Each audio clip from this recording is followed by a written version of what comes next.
Boom! Hume here. Welcome to another maths video. In this video we're going to deal specifically with a topic that causes a lot of stress to students all over the mathematical spectrum. This is the topic of logs. Logs, of course, being short for logarithm. So we're going to start by defining what a log is, and then we will use the definition as written out in words to lead us straight into the mathematical equation, which we'll write, of course, using symbols, using letters. Good? So we begin. What is a logarithm?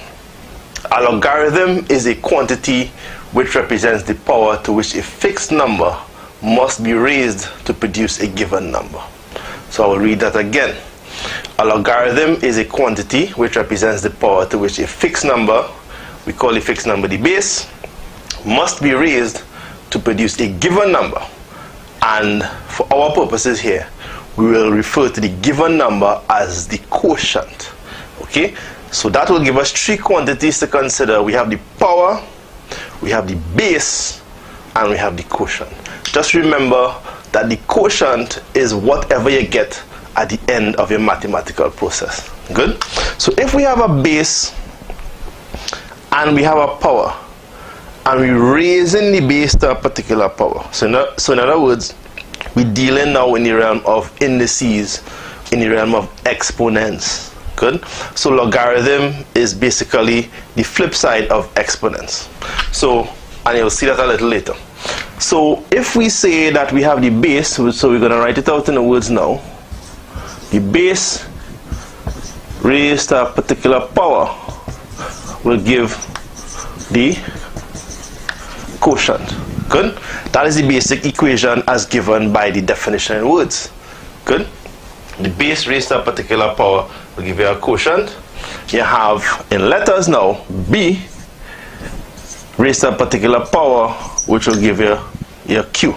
So b for base, p for power, q for quotient. So let us reconsider the definition.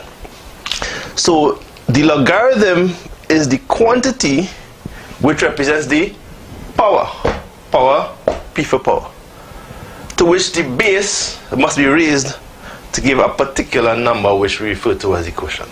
So in other words, the logarithm is actually the power. Good? So anytime you see an exponential equation, then you know that the power is what we refer to as the logarithm. We'll get to some examples in a bit, so don't worry.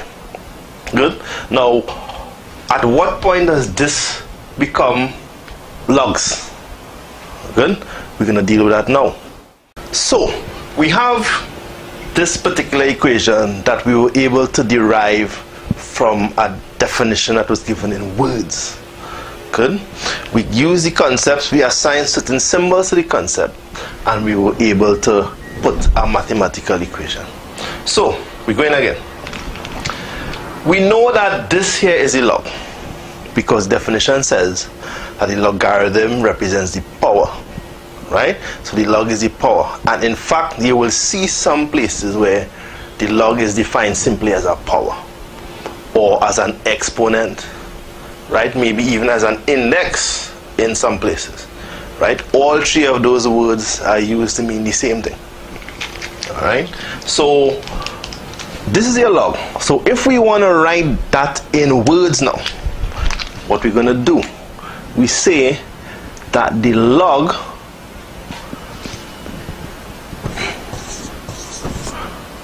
is equal to p. Good? The log is a quantity which represents the power to which a fixed number, the base, must be raised to produce a given number.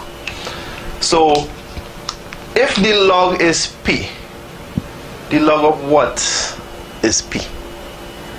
Right? The log of q is p. So in other words, the log of the given number, which we call the quotient. So the log of the quotient is the power. But then this is meaningless if we don't give consideration to the base. In other words, the log of the quotient is the power, but where the power come from? where did the power come from? The power was simply the amount that we multiply the base by itself. So in other words, we raise the base by a particular power to get the quotient. So what we do is we put the base at the bottom here. So the log of q is equal to p, but it's not just the log of q in isolation.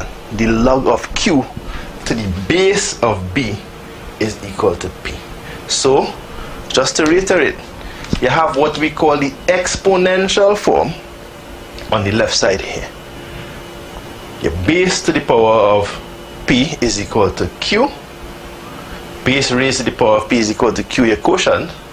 Good. And then we say that in a logarithmic form, and we say that the log of the quotient q is equal to p, the power. But more than just that, we go into further detail and we say that the log of the quotient q to the base b is equal to your power p. Good. So this is the exponential form. This is the logarithmic form. So we're just going to write that out just so that you can see it. Alright, so this is the, I have to choose the colors, this is the exponential form, and this is the logarithmic form. Good?